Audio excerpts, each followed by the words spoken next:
FHRC was created because of the interest and concern that a number of us had to the need to bring about positive changes in the island of Cuba. Inside Cuba, what does the foundation do? The foundation does mainly training, financial support, guidance, so they can bring about change for themselves. On July 11, we had a tremendous demonstration throughout Cuba. Hundreds of thousands of Cubans that came out and say, no more. We want change. We want change now. We want freedom. We want democracy. We want economic opportunity, economic freedom, freedom of expression, and any other freedoms that we enjoy here in the United States. The Foundation for Human Rights in Cuba it's one of few organizations that really makes an impact both on the island and here in the United States as well. As an American, it's been an interesting journey for me to learn the plight of the Cuban Americans that are in the United States as well as Cubans all over the world, and to see the impact of this foundation's work has been really, really powerful. We've been able to provide the Cuban people with information, with means to learn how to create an environment of dissidents and opposition to the regime. We've been able to train people there in how to acquire methods of fighting and open their eyes. The foundation for me has a personal impact due to the fact that I'm a Cuban American, second removed. My parents were born in this country. My grandparents are Cuban.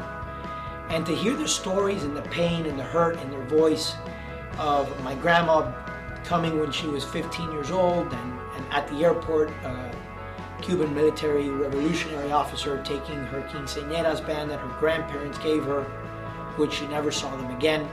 Hearing the pain and the agony of my grandfather hoping and wishing and thinking in his head that he actually would be back in Cuba, was only going to be removed from the island for about 2 to 3 years. And him actually be removed completely and never see his parents and his grandparents again is something that hurts, and the pain in his voice hearing it. I think the foundation has played a big impact in what we've seen on July 11th also. The foundation and Tony Costa has a mentality of and a system of doing things behind the scenes and keeping things quiet and our successes quiet. But I think that events like this are important for everyone to understand that the foundation is here. The foundation does important work, and you guys can play a big part in contributing to the success and bringing about a free and democratic Cuba. We have seen so much progress in 2021, and the foundation has been integral to a lot of that activity. One of the things that the foundation does that I believe is the most impactful and the most meaningful is the empowerment of people on the island. The Foundation for Human Rights in Cuba has an infrastructure on the island to teach people how to stand up for themselves, to teach people not just what to think, but how to think. And that has allowed them to take action, to mobilize, to actually solve problems in an effective way.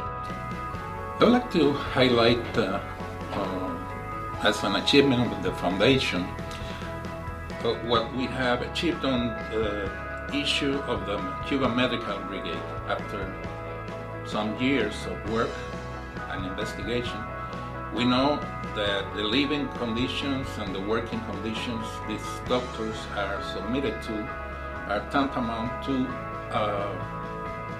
forced labor, and that's according to indicators of the International Labor Organization, like retention of passports, retention of their salaries, isolation.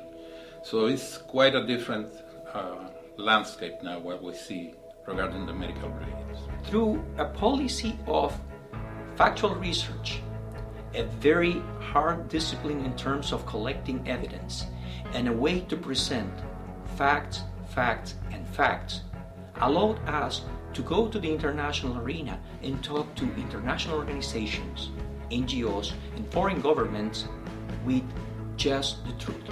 The results now are out there for everybody to see.